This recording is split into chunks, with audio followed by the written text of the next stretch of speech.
Good morning, my dear class 8 students. How are you? I hope you're well by the grace of Almighty. I am also fine. Now, you're welcome to Dharmarajika High School online class. You know, it is our English first paper class. Today, I'll discuss marks distribution from part A and part B. Then, I'll discuss how you answer in your answer script from your question paper. Okay, let's see. First, we see a scene passage.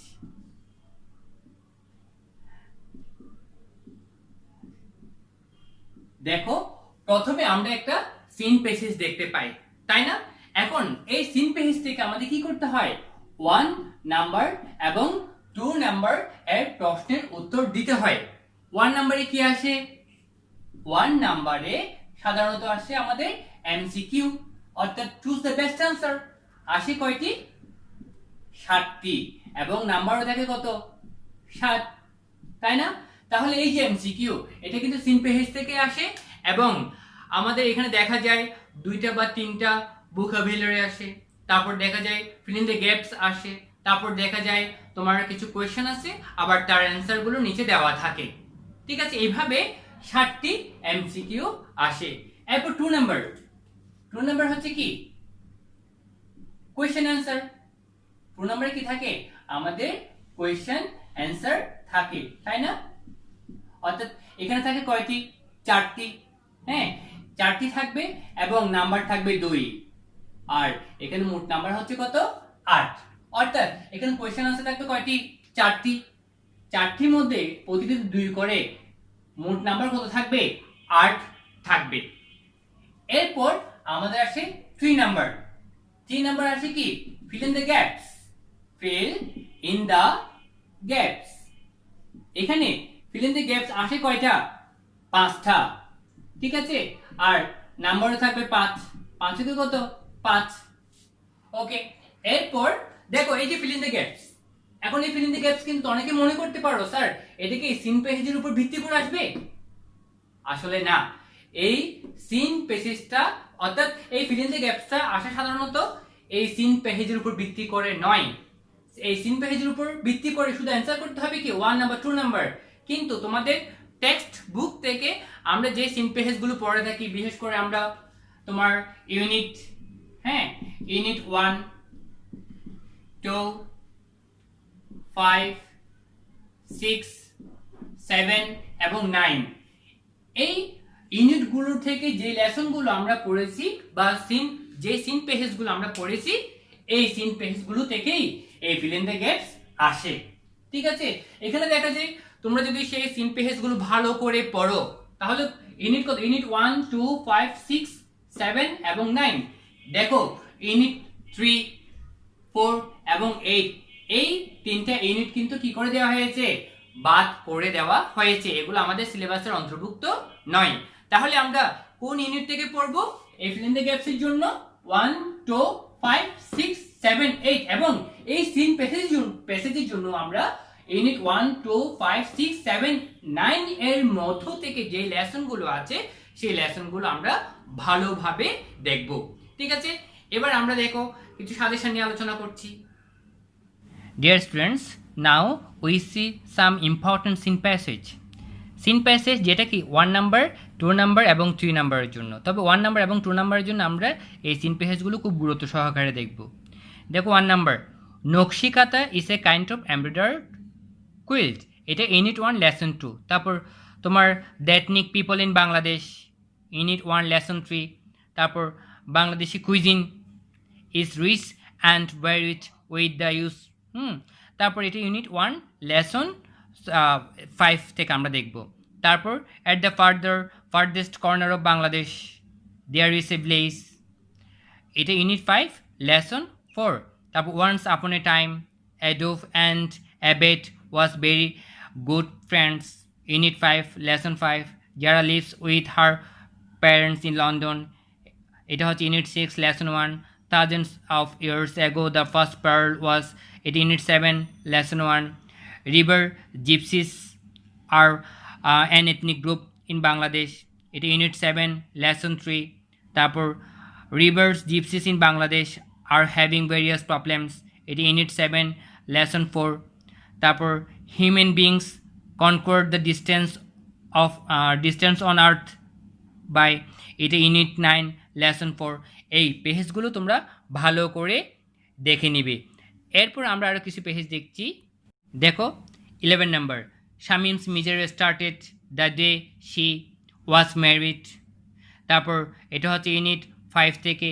তারপর হচ্ছে তোমার there is a small place called Bhabani, এটা হচ্ছে Bhabanipur in Jhenaidah. ঠিক আছে, এই 12টি scene page তোমরা ভালোভাবে পড়ে নিবে। আশা করি এই সিন পেজগুলো পড়লে তোমাদের বিশেষ করে 1 এবং 2 নাম্বারের জন্য খুবই গুরুত্বপূর্ণ। ওকে, আমরা এতক্ষণ পর্যন্ত কিছু সাজেশন দেখেছিলাম, তাই না? অর্থাৎ এখানে সাজেশন বলতে গেলে আমরা কয়েকটি সিন পেজ দেখেছি। এই সিন পেজগুলো তোমরা বিশেষভাবে 1 নাম্বার এবং 2 নাম্বার, অর্থাৎ এই সিন পেজের জন্য তোমরা এগুলো গুরুত্ব সহকারে পড়তে পারো। কেমন? আবার এই ফিল ইন দ্য গ্যাপসের জন্য কিন্তু তোমাকে এখানে আমাদের লেসন ইউনিট 1, 2, 5, 6, 7, 9 থেকে যতগুলো লেসন আছে প্রত্যেকটা লেসন থেকে কিন্তু ভালো করে পড়তে হবে। অর্থাৎ তোমার এই সিন পেজগুলো থেকে সামান্য কিছু অংশ, ধরো প্রথম 5টি সেন্টেন্স বা প্রথম 6টি বা 7টি সেন্টেন্স তুলে দিল, সেখান থেকে 5টি গ্যাপ থাকবে, সেই গ্যাপগুলো তোমাদের পূরণ করতে হবে। কখনো দেখা যায় একটু চেঞ্জ করে, আবার কখনো অবিকল সেই সিন পেজটাই কিন্তু তুলে দেওয়া হয়ে থাকে।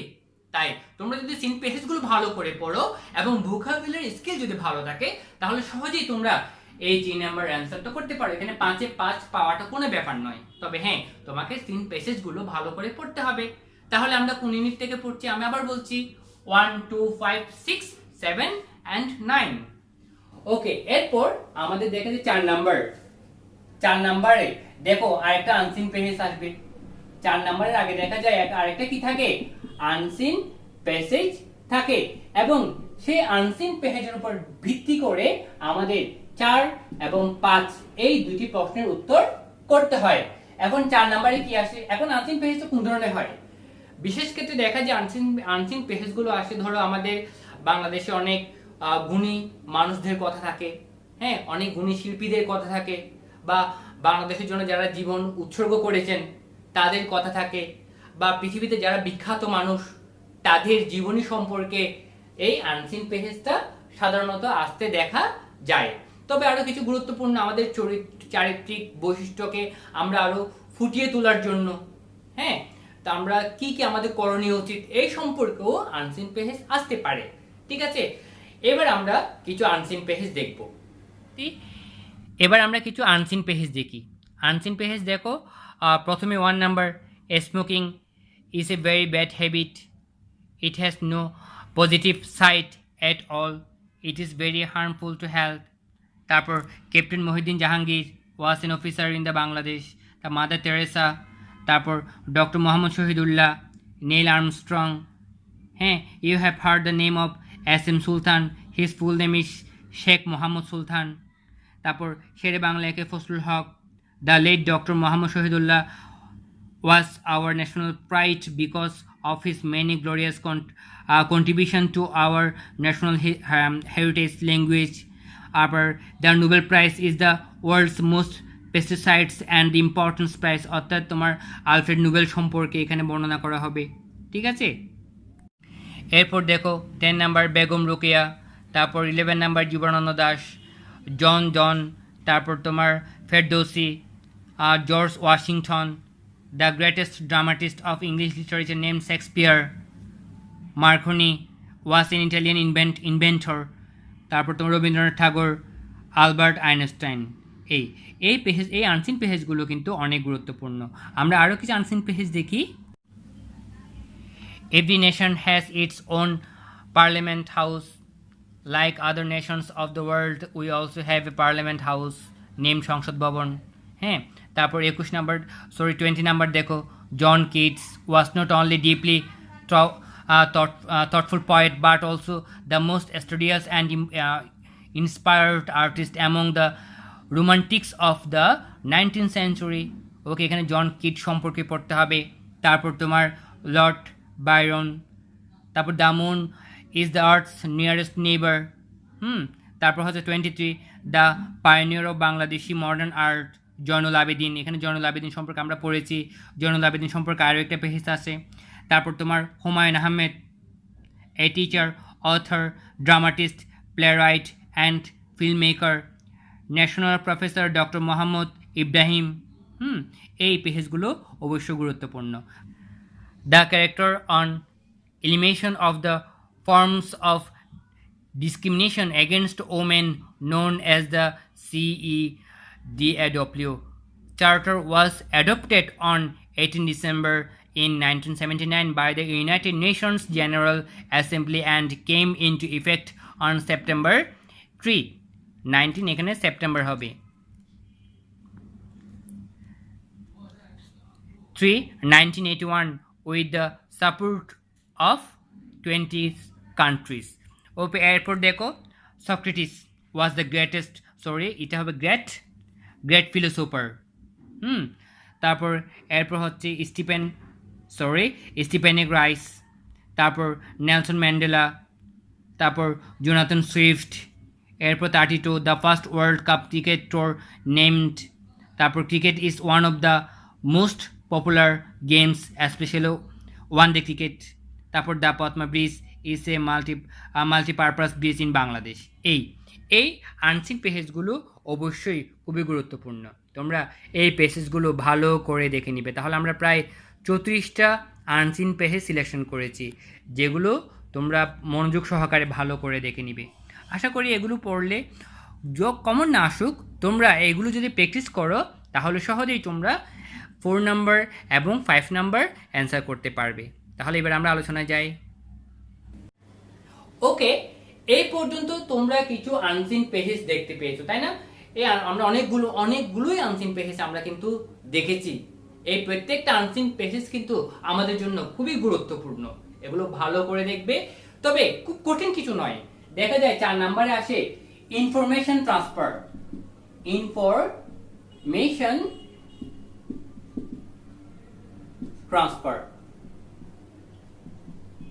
এখন এই ইনফরমেশন ট্রান্সফারটা কি? সাধারণত এখানে দেখা যায় 5টা গ্যাপ থাকে এবং নাম্বারও থাকে 5, অর্থাৎ এখানে টেবল থাকে। টেবলে তোমার 3টি কলামও দেখা যায়, কখনো 4টি কলামও দেখা যায়, কখনো 5টি কলামও দেখা যায়। তবে বিশেষ ক্ষেত্রে 4টি কলামই বেশি দেখা যায়। এখানে তোমার থাকে প্রথমে হু, অথবা হোয়াট, তারপর ইভেন্ট, এখানেও হোয়াট থাকতে পারে, হোয়ার থাকতে পারে, আবার তোমার দেখা যায় হোয়েন। এইভাবে বিভিন্নভাবে তোমার কয়টি 4টি, 3টি অথবা 5টি কলাম থাকতে পারে। বিশেষভাবে 4টি কলাম বেশি দেখা যায়। আচ্ছা যাক, এখন এই কলামগুলোতে গ্যাপ থাকে। হ্যাঁ, তোমাকে কি করতে হবে? আনসিন পেজটা ভালো করে পড়তে হবে এবং সেখান থেকে ইনফরমেশন নিয়ে এই গ্যাপগুলো পূরণ করতে হবে। এই জন্যই এটাকে বলা হয় ইনফরমেশন ট্রান্সফার। এই ক্ষেত্রে তোমরা আনসারটা করবে কিভাবে? তোমরা যখন অ্যান্সার করতে যাও, আমি দেখি অনেকে বক্সটা সম্পূর্ণ এঁকে ফেলো। আঁকার পরে তারপর তোমরা কখনো জায়গা থাকে, কখনো জায়গা থাকে না, তোমরা একটার সাথে একটা লাগিয়ে তোমরা কি করো? অ্যান্সারটা দাও। এভাবে অ্যান্সার দেওয়ার দরকার নেই। বিশেষভাবে দেখা যায় 4 নম্বরে 1 এই রোমান সংখ্যা থাকে, 2, 3, 4, 5। এরপর তোমরা কি করবে? জাস্ট অ্যান্সারটা লিখে দিবে। এখানে অ্যান্সারটা লিখে দিলে বেশ হয়ে যাবে। তোমাকে বক্স আঁকার কোনো দরকার নেই। ওকে, তারপর আসে তোমার এবার চলো আমরা 5 নাম্বারটা দেখব। 5 নাম্বার হচ্ছে কি? True or false. এই ট্রু আর ফলস দেখার সময় তোমরা দেখা যায় আবার এখানে একটা কথা থাকে। ট্রু আর ফলস আসে কয়টা? 5টা। নাম্বারে থাকবে 5। এখন বলা হয় এখানে write true or false. If false, write the correct answer. ঠিক আছে, তোমরা কি করবে? তোমরা অনেক সময় দেখা যায় তোমরা সম্পূর্ণ কি করো? সম্পূর্ণ সেন্টেন্সটা লিখো বা সম্পূর্ণ স্টেটমেন্টটা লিখে তারপর তোমরা ট্রু হলে ট্রু দাও, ফলস হলে ফলস দাও। এই ক্ষেত্রে এইভাবে লেখা দরকার নেই। তোমরা ধরো এটা ট্রু হলে তোমরা শুধুমাত্র ট্রু লিখলেই হবে। এখানে প্রশ্নে যে স্টেটমেন্টটা দেওয়া থাকে সেটা লেখার কোনো দরকার নেই। এবার ধরো বি নাম্বারটা ধরো ফলস। সাপোজ এটা ধরো ফলস, তাহলে ফলস লিখবে। লেখার পর তোমরা নিচে এভাবে কারেক্ট অ্যান্সার দিবে। Correct answer. হ্যাঁ, অ্যান্সার লিখে তারপর নিচে আন্ডারলাইন করে তোমরা সুন্দরভাবে তোমাদের কারেক্ট অ্যান্সারটা লিখে দিবে। কোনো প্রকারে এখানে প্রশ্ন লেখার কোনো দরকার নেই, কারণ আমি দেখেছি কিছু কিছু স্টুডেন্ট আছে যারা সম্পূর্ণ স্টেটমেন্ট লিখো তারপর পাশে ট্রুটা লিখো, সম্পূর্ণ স্টেটমেন্ট লিখো তারপর পাশে ফলস লিখে আবার নিচে কারেক্ট অ্যান্সারটা দাও। এভাবে লেখার কোনো দরকার নেই, সময় নষ্ট হবে। সেই জন্য তোমরা কি করবে, যদি ট্রু হয় ট্রু লিখবা, ফলস হলে ফলস লিখে তারপর নিচে কারেক্ট অ্যান্সারটা লিখলেই চলবে। ঠিক আছে, এইভাবে আমাদের কি করতে হবে, ট্রু ফলস লিখতে হবে। তারপর 6 নাম্বার আসে কি, তাও ফিল ইন দ্য গ্যাপস।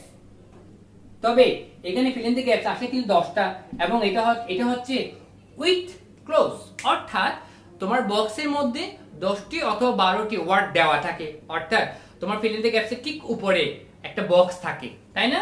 সেই বক্সের মধ্যে কি দেওয়া থাকে, সেই বক্সের মধ্যে তোমার কয়টি, 10টি অথবা 12টি ওয়ার্ড দেওয়া থাকে।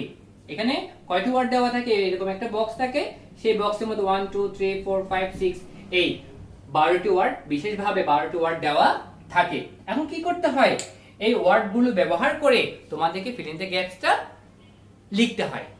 কেমন? এখন দেখো তোমরা বিশেষ ক্ষেত্রে এক্ষেত্রে কি করবা, তোমরা কিন্তু এই ধরনের ফিল ইন দ্য গ্যাপস এর ক্ষেত্রে তোমরা আগে এই বক্সের মধ্যে যে ওয়ার্ডগুলো দেওয়া থাকবে সেই ওয়ার্ডগুলোর অর্থটা আগে ভালো করে জেনে নিবে, তারপর তোমরা ভালোভাবে পেজটা পড়বা, দেখবে ঠিকই তোমার অ্যান্সারটা চলে আসছে। তোমাদের এখানে সুবিধা হচ্ছে, এখানে যে ওয়ার্ডগুলো দেওয়া থাকে সাধারণত দেখা যায় সেই ওয়ার্ডগুলোর কোনো চেঞ্জ বা কোনো পরিবর্তন করতে হয় না। যে ওয়ার্ডটা এখানে দেওয়া থাকে সেই ওয়ার্ড ব্যবহার করে, অবিকল সেই ওয়ার্ড ব্যবহার করে তোমরা ফিল ইন দ্য গ্যাপসটা করতে পারো। ঠিক আছে, আচ্ছা যাক, তারপর এখন অনেক ক্ষেত্রে দেখা যায় ফিল ইন দ্য গ্যাপস করার সময় ফিল ইন দ্য গ্যাপস এর মধ্যে এ, হ্যাঁ, তারপর কিছু সেন্টেন্স আছে বি, এভাবে দেওয়া থাকে, তাই না? যদি এ বি এভাবে দেওয়া থাকে তাহলে তোমরা অ্যান্সার করার সময় এভাবে এ বি সি ডি ই এইভাবে লিখে যেতে পারো। তারপর তোমরা যদি এখানে যদি জায়গা থাকে বা তোমার যদি স্পেস থাকে তাহলে একটু ফাঁক করে তোমরা এখানে ই এফ, তার চেয়ে ভালো এখানে নিচে লেখা এফ জি, এইভাবে নিচে লিখে যাওয়া, এইভাবে 10টি লিখে যাওয়া। অনেক ক্ষেত্রে দেখা যায় অনেকে দেখো এ তারপর বি তারপর সি এভাবে লিখো না, এভাবে তোমরা লিখবে না। কিভাবে লিখবে, এইভাবে A B C D E F G H I, এভাবে কয়টি লিখতে হবে, 10টি লিখতে হবে। তবে এখানে নাম্বার থাকে 5, হ্যাঁ, এখানে নাম্বার একটিতে কিন্তু থাকে হাফ, আর 10টিতে নাম্বার থাকবে কত, 5 এই ফিল ইন দ্য গ্যাপসে। তাহলে আমাদের এই ফিল ইন দ্য গ্যাপস হচ্ছে উইথ ক্লজ, অর্থাৎ একটা বক্স থাকবে, সেই বক্সের মধ্যে 10টি বা 12টি ওয়ার্ড দেওয়া থাকে, কিন্তু 12টি ওয়ার্ড দেওয়া এখানে এক্সট্রা কিন্তু 2টা থাকে, অতিরিক্ত 2টা ওয়ার্ড প্রায় সময় দেখা যায়। কিন্তু তোমাকে কি করতে হবে, তার মধ্যে থেকে যে কোনো 10টি ওয়ার্ড ব্যবহার করার মাধ্যমে কি করতে হবে, ফিল ইন দ্য গ্যাপস গুলো করতে হবে। যদি এ বি সি দেওয়া থাকে ফিল ইন দ্য গ্যাপস এর মধ্যে, তাহলে অবশ্যই এ বি সি ডি এভাবে লিখে, হ্যাঁ, তোমাকে কি করতে হবে, অ্যানসারটা লিখতে হবে পাশে। আবার যদি ওই ফিল ইন দ্য গ্যাপস এর মধ্যে যদি এ বি সি ডি ই এগুলো দেওয়া না থাকে তাহলে কি করবে, সেই ক্ষেত্রে তোমাকে সম্পূর্ণ প্যাসেজটা লিখতে হবে, এবং যে গ্যাপটা তুমি পূরণ করেছো, হ্যাঁ, যে ওয়ার্ড দিয়ে তুমি গ্যাপটা পূরণ করেছো সেই ওয়ার্ডের নিচে আন্ডারলাইন করে দিতে হবে। কথাটি আমি আবার বলছি, যদি ফিল ইন দ্য গ্যাপস এর মধ্যে A B C D E F G H I যে এগুলো দেওয়া না থাকে তাহলে সেই ক্ষেত্রে তোমাকে কি করতে হবে, সম্পূর্ণ প্যাসেজটা তুলে ধরতে হবে, অর্থাৎ লিখতে হবে। লিখে তুমি যে ওয়ার্ড দিয়ে গ্যাপটা পূরণ করেছো সেই ওয়ার্ডের নিচে আন্ডারলাইন করে দিতে হবে। এরপর আমাদের আলোচনা আসছে 7 নাম্বার। 7 নাম্বারটাও কিন্তু ফিল ইন দ্য গ্যাপস, এটাও কিন্তু ফিল ইন দ্য গ্যাপস। এখানে একটা দা হবে এই, এখন এখানে ফিল ইন দ্য গ্যাপস আসবে 5টা, ঠিক আছে, নাম্বার থাকবে 1 করে এবং নাম্বার থাকবে কত, 5। এবার দেখো ফিল ইন দ্য গ্যাপস আসবে কয়টি, 5টি, তবে এটা হচ্ছে উইথাউট ক্লোজ, এটা হবে উইথাউট ক্লোজ, অর্থাৎ এখানে কোনো ক্লো বা কোনো ওয়ার্ড দেওয়া থাকবে না। এই ফিল ইন দ্য গ্যাপস গুলো সাধারণত তোমাকে কি করতে হবে, সম্পূর্ণ নিজস্ব ওয়ার্ড ব্যবহার করার মাধ্যমে পূরণ করতে হবে। তো অনেকে বলে থাকো এটা একটু কঠিন, আসলে কঠিন নয়। তুমি যখন প্র্যাকটিস করতে থাকবে, হ্যাঁ, তোমার যখন ভোকাবুলারি স্কিল যখন আপনা আপনি তোমার মধ্যে চলে আসবে, তাহলে সহজেই তুমি এই ফিল ইন দ্য গ্যাপসটা করতে পারবে। কারণ এই ফিল ইন দ্য গ্যাপস গুলো খুব কঠিন আসে না, যেগুলো তোমাদের জানা ওয়ার্ড সেখান থেকে কিন্তু এই ফিল ইন দ্য গ্যাপস চলে আসে। অর্থাৎ এই ফিল ইন দ্য গ্যাপস বিশেষভাবে দেখা যায় সিন পেজ থেকে খুব কমই আসে, এগুলো আনসিন আলোচনা। তুমি যখন আনসিন পেজ গুলো পড়বা, ঠিক আছে, তাহলে সেখান থেকে তুমি এই ফিল ইন দ্য গ্যাপসটা পেতেই পারো। তারপর 8 নাম্বার হয় কি ম্যাচিং। 8 নাম্বার হচ্ছে আমাদের ম্যাচিং। ম্যাচিং কয়টা সেন্টেন্স তৈরি করতে হবে? 5টি সেন্টেন্স তৈরি করতে হবে, নাম্বারও থাকবে 5। এখানে পরিপূর্ণ 5টি সেন্টেন্স তৈরি করতে হয়। অর্থাৎ কলাম এ কলাম বি দেওয়া থাকে, তোমাদের কলাম এ থাকবে আর কলাম বি থাকবে, দুটো কলাম থাকবে। কলাম এ তে সেন্টেন্সের প্রথম অংশ থাকে, কলাম বি তে সেন্টেন্সের দ্বিতীয় অংশ থাকে। এখানে প্রায় সময় দেখা যায় কলাম এ তে 5টি সেন্টেন্সের অংশ থাকে বা 5টি সেন্টেন্সের প্রথম অংশ দেওয়া থাকে, কিন্তু কলাম বি তে দেখা যায় কখনো কখনো শেষ অর্থাৎ সেন্টেন্সের শেষ 5টি অংশ দেওয়া থাকে, আবার বাড়তি 2টি অংশ দেওয়া হয়ে থাকে। কখনো একটি বা কখনো 2টি বাড়তি অংশ দেওয়া হয়ে থাকে। কিন্তু তোমাকে কি করতে হবে? এখানে 5টি অংশের সাথে এখানে 5টি অংশ অর্থাৎ কলাম এর 5টি অংশের সাথে কলাম বি এর সেন্টেন্সের 5টি অংশ মিলাতে হবে। যদি বা তোমার অতিরিক্ত থাকে, কিন্তু তুমি অতিরিক্ত অংশগুলো ব্যবহার করতে পারবে না। তাহলে আমাদের ম্যাচিং আসবে কয়টা? ম্যাচিং এ করতে হবে কয়টি সেন্টেন্স তৈরি করতে হবে? ম্যাচিং এ 5টি পরিপূর্ণ সেন্টেন্স তৈরি করতে হবে। এই ক্ষেত্রে তোমরা অ্যানসার করার সময় আমরা দেখতে পাই, ধরো এ, হ্যাঁ, এখানে আসবে কয়টা? 5টা। কেমন? ধরো এখানে এ প্লাস এর সাথে মিলে গেল ধরো 4 দিতে পারো, বি এর সাথে মিলে গেল ধরো 2 বা 3, সি এর সাথে মিলে গেল 1, ডি এর সাথে মিললো তোমার 5, আর ই এর সাথে মিললো তোমার 2। এইভাবে তুমি লিখে যেতে পারো। তারপরে তুমি যদি আরো সুন্দর করতে চাও, তবে এখানে বলা হচ্ছে কমপ্লিট সেন্টেন্স। তোমাকে কিন্তু সেন্টেন্স পরিপূর্ণ আকারে লিখতে হবে। তাই এইভাবে লেখার পরে তুমি সম্পূর্ণ সেন্টেন্স তোমাকে লিখতে হবে। সম্পূর্ণ সেন্টেন্স, ধরো education is a backbone of a nation, যার তোমাকে সম্পূর্ণ সেন্টেন্স লিখে, কিন্তু মাঝখানে তুমি অনেক ক্ষেত্রে কি করে দেখো, এর অংশটা লিখে যখন এই অংশটা লিখতে যাও তখন মাঝখানে হাইপেন দিতে দেখা যায় অনেককে। এখানে মাঝখানে কোনো হাইপেন বা কোনো কমা ব্যবহার করা যাবে না। যদি সেন্টেন্সের তুমি যে পার্টটা লিখছো সেই পার্টের মধ্যে যদি কমা দেওয়া থাকে বা হাইপেন দেওয়া থাকে, তুমি সেটা দিতেই পারো, কিন্তু তুমি নিজে থেকে এখানে মাঝখানে বা দুইটা সেন্টেন্সের এই দুইটা অংশের মাঝখানে তুমি কোনো হাইপেন ব্যবহার করতে পারো না, বা তোমাকে কোনো হাইপেন ব্যবহার করতে হবে না। সম্পূর্ণ সেন্টেন্স তোমাকে লিখতে হবে, ঠিক আছে? যেহেতু এখানে বলা হচ্ছে কমপ্লিট 5 সেন্টেন্সেস, ঠিক আছে? তাই তোমাকে এইভাবে a+4 লেখার পর সম্পূর্ণ সেন্টেন্সটা পাশে লিখে দিতে হবে, এটা মাথায় রাখবে। যেহেতু নাম্বার থাকবে 1, তাই 1 নাম্বারের জন্য তোমাকে একটা সেন্টেন্স লিখতেই হবে। কেমন? এইভাবে কি করতে হবে? আমাদের 8 নাম্বার ম্যাচিংটা তৈরি করতে হবে। তাহলে আমি আবার একটু আলোচনা করছি। আমাদের সিন পেজের জন্য পড়তে হবে কি? ইউনিট 1, 2, তারপর পড়তে হবে 5, 6, 7 and 8। তাহলে আমরা বাদ দিব ইউনিট কোনটা? ইউনিট 3, ইউনিট 4 এবং ইউনিট 8 বাদ দিব, ঠিক আছে? 7 এর পর পড়তে হবে কিন্তু 9, 8 না। 7 এর পর পড়তে হবে কি? 9, 8 কিন্তু বাদ যাবে। অর্থাৎ 3, 4 এবং 8 এই ইউনিট থেকে যে পেজেসগুলো বা যে লেসনগুলো আছে সেগুলো আমরা পড়বো না। তাহলে আমাদের সিন পেজের জন্য পড়তে হবে কি? 1, 2, 5, 6, 7 and 9। 1, 2, 5, 6, 7 and 9 এগুলা। তারপর এখান থেকে 1, 2 এই সিন পেজ থেকে করতে হবে, অর্থাৎ এই সিন পেজের উপর ভিত্তি করে 1, 2 অ্যানসার করতে হবে। কিন্তু 3 এটাও কিন্তু আমাদের টেক্সট বইয়ের ওই সিন পেজগুলোই থেকেই আসবে। তবে এই সিন পেজের উপর, অর্থাৎ এখানে তোমাদের উপরে যে সিন পেজ দেওয়া থাকবে তার উপর ভিত্তি করে কিন্তু 3 অ্যানসার করতে পারবে না। তবে এখানে একটা কথা বলে থাকি, যদি এখানে ABC দেওয়া থাকে তাহলে তুমি ABCDE লিখে শুধু অ্যান্সারটা লিখতে পারো, যদি দেওয়া না থাকে তাহলে তোমাকে সম্পূর্ণ প্যাসেজটাই কিন্তু এক্ষেত্রে তুলে ধরতে হবে।